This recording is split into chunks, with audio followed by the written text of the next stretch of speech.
joint effort to curb child pornography.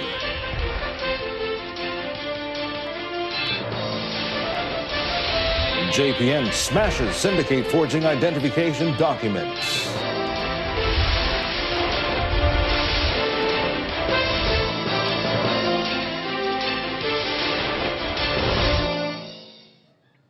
Good afternoon and welcome to News on 2. I'm AMIN Carlos. The Royal Malaysia Police, PDRM, are working closely with their counterparts from Australia and the United Kingdom in an effort to curb activities involving the uploading and downloading of pornographic photos and videos of children in the country. Well, PDRM said they are intensifying efforts to track and collaborate with the Australian and UK police to learn the latest techniques used by pedophiles and subsequently to hunt and arrest them once there's sufficient evidence. Its Deputy Minister, Dr. Nur Jazlan Mohammed, said the collaboration will enable the police from all three countries to identify the culprits, adding that he was confident of curbing the situation as it involved a small group of sexually depraved pedophiles. Network TOR ni, TOR, yang dikatakan memberikan kerahsiaan kepada mereka yang menggunakan network TOR ni untuk membuat turun segala perkara yang melanggar undang-undang, terutamanya seperti pornografi kanak-kanak ni lah. Police also monitored such activities on the internet, citing the incident last year in which a British national was found to have sexually abused children by using Malaysia as a centre for committing such offences. Dr. Nur Jazlan said this after officiating the 33rd anniversary launch of the Johor Level Farmers Market in Taman Perling, Johor Bahru yesterday. Well, a man was sentenced to death and 18 years in prison, along with 12 lashes after being convicted by the Kota Bharu High Court for raping and murdering a housewife 3 years ago in Kampung Batu Papan, Gua Musang. The sentence was passed by Judicial Commissioner Dato' Ahmad Bache after the defence failed to raise reasonable doubt in the prosecution's case. Dato' Ahmad, in his judgment, also found that the accused had the intention and was conscious when he killed the victim, besides taking into account the testimony of the victim's then 5-year-old son, who saw the accused slaughtering his mother. Muhammad Awari Ahmad, aged 24, killed and raped the victim, who was then 25 years old, in an unnumbered house between 12:30 a.m. to 2 a.m. on March 1st, 2015. He was charged under Section 302 of the Penal Code, which carries the death penalty.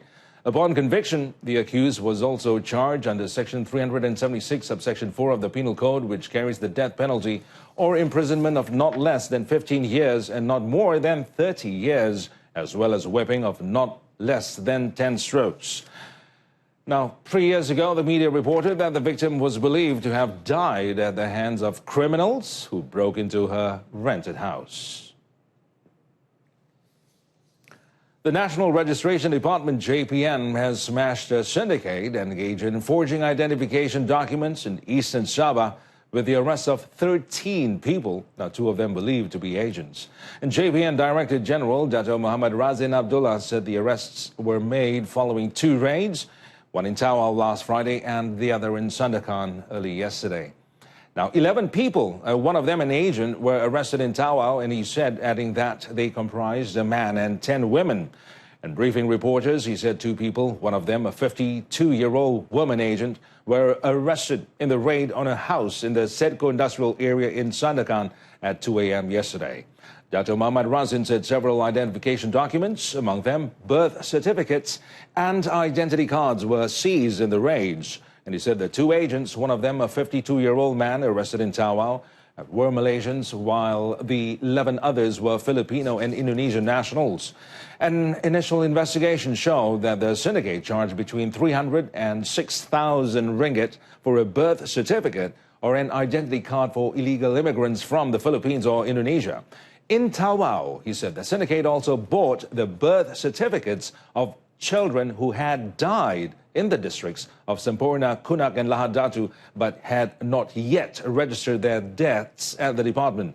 Now, we said the agents would buy the documents from the parents or other family members for 2,000 ringgit and sell them to Pakistani nationals for 20,000 ringgit. Now, 2 more state government engineers with the Sabah Railway Department have been arrested and bringing to 7 the number of people detained in a graft probe on suspected fictitious projects and claims. The 2, aged 36 and 38, were picked up from the department's head office in Tanjung Aru at 9 p.m. on Tuesday. And the Malaysian Anti-Corruption Commission, MACC, obtained a 5-day remand order on 2 from magistrates on Tuesday. And then it is believed that MACC investigators are looking at possible abuse of power and corruption in the awarding of fake maintenance and emergency contracts between 2012 and last year. The others arrested are the department's chief engineer, 2 engineers and 2 contractors, and the 58-year-old chief engineer, who is the department's deputy director, as well as 2 other engineers, aged 37 and 39, and a 42-year-old contractor were released after a 10-day remand ended on Tuesday. The same magistrate's court allowed the contractor to be released on a 100,000 ringgit bail with 20,000 ringgit deposited, and the deputy director with a bail of 100,000 ringgit undeposited, and the 2 engineers on a 50,000 ringgit bail, each in 2 sureties. Another 60-year-old contractor who was arrested on Saturday remains under remand, and investigators have also frozen 5.3 million ringgit in bank accounts and seized 1.6 million ringgit in cash. A man suffered burns in a house fire in Sadarat Mawang in Engkilili, Sri Aman, Sarawak last night.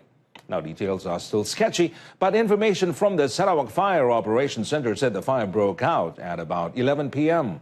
And firefighters from Betong Fire and Rescue, assisted by the Sri Aman Fire Brigade, who upon arrival at the scene, found that the permanent house structure had been destroyed completely, and 3 other occupants of the house were fortunately safe and unhurt. Investigations to find out the cause of the fire remains ongoing. Many who came to watch the rare super blue blood moon phenomenon at the National Planetarium last night were, well, disappointed after bad weather fizzled their once-in-a-lifetime hopes of witnessing the rare phenomenon. Now, their only consolation came in the form of simulation and live telecasts of the phenomenon, and promptly organized by the planetarium as the rain and thick clouds covered the skyline. Due to rainfall since the evening, the rare celestial occurrence could not be seen as heavy clouds covered the moon. Planetarium Director Anita Bahari said a total of 14 telescopes were prepared for the public to view the phenomenon that was supposed to take place from 7:48 p.m. until 11:11 p.m. Pada kali ini dia sangat istimewa sebab ianya berlaku 152 tahun yang lalu, dan sekarang pada hari ini 31 hari bulan Januari kita akan menyaksikan 3 fenomena, iaitu super blue blood moon. Kenapa dipanggil super blue blood moon? Sebab super moon bermakna bulan itu nampak kelihatan 14% lebih cerah daripada biasa. Kalau kita nampak bulan pada malam ini, kita akan lihat dia lebih besar daripada biasa. Tapi bukanlah bulan tu besar. Dia lebih dekat dengan kita, jadi dia punya saiz lebih besar. The total lunar eclipse, also known as blood moon, was to start from 8:51 p.m., reaching its peak at 9:29 p.m. and ends at 10:07 p.m. The last time a super blue blood moon occurred was about 152 years ago on March 31st, 1866. Well, meanwhile, in Langkawi, 300 people who had converged at the Langkawi National Observatory were lucky enough to witness a very clear image of the super blood moon. The observatory had provided 6 portable telescopes to ensure the public were able to see clearly the surface of the moon during the eclipse. According to research assistant Nur Rafida Saibaka, the observatory had opened its doors to the public at 7 p.m. specifically for the occasion. This, she added, was to let the people witness for themselves the wonders of the universe, aside from creating awareness and interest, especially among the younger generation. So peluang ni sekali ni dia terjadi pada masa yang hari ini kita cuti pula, cuti bosan, dan selalu kadang-kadang gerhana bulan dia akan terjadi sama ada dia awal sebelum pukul 12 dan ataupun subuh, lewat subuh. Jadi ambil peluang rakyat Langkawi, khasnya lagi pun tempat kita ni kawasan tertutup untuk kajian astronomi. So hari ini memang kita buka khas untuk siapa-siapa orang awam, publik datang untuk menikmati fenomena ni. Well, coming up next, 80,000 units Rumah Whip housing target achievable this year.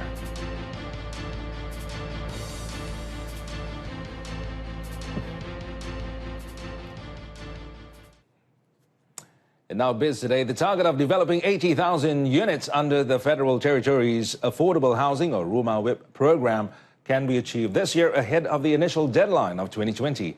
And Federal Territories Minister Dato Sri Tengku Adnan Tengku Mansor said that so far more than 80% of the target had been achieved in the three territories of Kuala Lumpur, Putrajaya and Labuan in the ready, under construction and development order categories. Now, we said 7 projects in Kuala Lumpur and 3 in Labuan had been fully completed so far, with each comprising 3,662 units and 332 units respectively. Dato Sri Tengku Adnan said Rumah WIP became a catalyst to ensure that housing developers did not arbitrarily sell the houses at unreasonable prices when Rumah WIP, equipped with basic amenities and a conducive environment, was priced at 300,000 ringgit and below. Now, his remarks was made in conjunction with the 2018 Federal Territories Day. And touching on the Labuan Development Blueprint 2030, Dato Sri Tengku Adnan said the policy could boost Labuan as a tourism, business, oil and gas hub to benefit the people in the area. For Putrajaya, he said he had discussed with the National Economic Council and hoped that the monorail and tram system project in Putrajaya will be implemented as soon as possible. Well, Malaysia will not be affected in any way should the government decide to boycott the products and supplies from the European Union, or EU. An Agriculture and Agro-Based Industry Deputy Minister, Dato Sri Tajuddin Abdul Rahman, said well, most of the imported products are not staple food of the Malaysian people.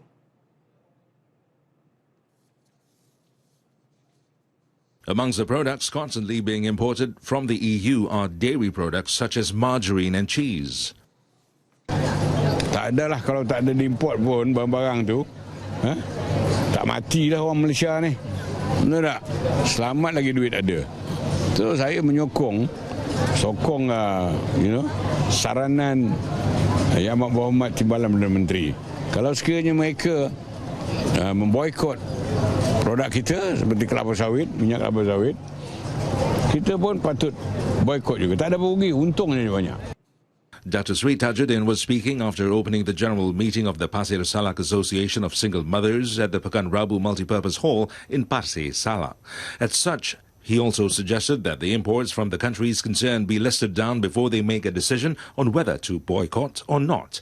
Last Saturday, Deputy Prime Minister Dato Sri Dr. Ahmad Zahid Hamidi said the government would review the decision to purchase goods from the EU after the countries of the sector decided to exclude palm oil from a mixture of biofuel and renewable energy by year 2021. He explained that if the EU really implemented the ban, it will give adverse impact on the country, particularly to 650,000 local smallholders. The state of Perlis has approved a 20% reduction for small traders' licenses in 7 categories. Menteri Besar Dato Sri Azlan Man said the reduction is among several new initiatives introduced by the state government and part of Perlis's vision for Budget 2018. It is also aimed to encourage the people, especially the youth, to get involved in business activities. The reduction is worth between 8 and 24 ringgit a year. Amongst those involved are hawkers, carts, mobile vendors, fishmongers, fresh produce, snacks, drinks, clothing, as well as vendors of night and daily markets. Inilah salah satu daripada dasar yang telah diumumkan, salah satu inisiatif baru yang diumumkan oleh Kerajaan Negeri semasa bajet tahun 2018 baru-baru ini, dan ini tujuannya juga adalah untuk memastikan supaya rakyat dapat menambah pendapatan, meningkatkan taraf sosioekonomi mereka, terutama sekali golongan muda. He was speaking at the Kanga Parliamentary Jualan Sentuhan program at a day market in Bahor Late. Well, various improvement initiatives will be implemented at the Kuala Lumpur International Airport, or KLIA, this year. And Malaysia Airports Holdings Berhad MAHB in a statement said it is to ensure that airport users enjoy the best services in addition to increasing KLIA's global position.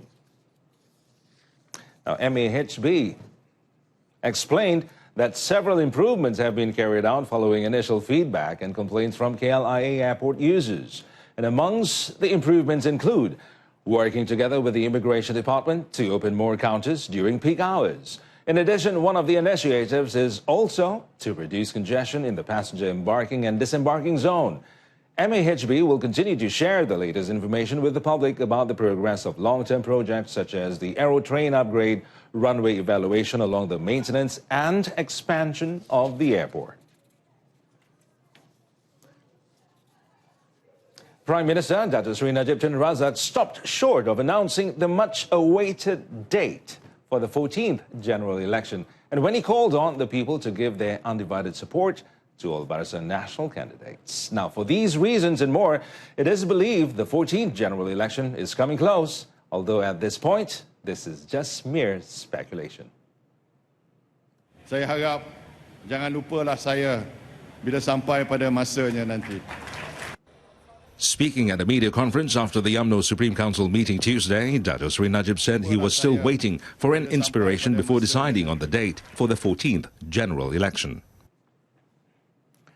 Now, meanwhile, the Baling constituency is set to be among the focus of the opposition's attention in their campaign for the 14th general election, GE14. And the Baling Barisan Nasional BN leadership did not rule out the rapid development and the various facilities and infrastructures made available in the constituency as some of the factors that attracted the opposition to the area.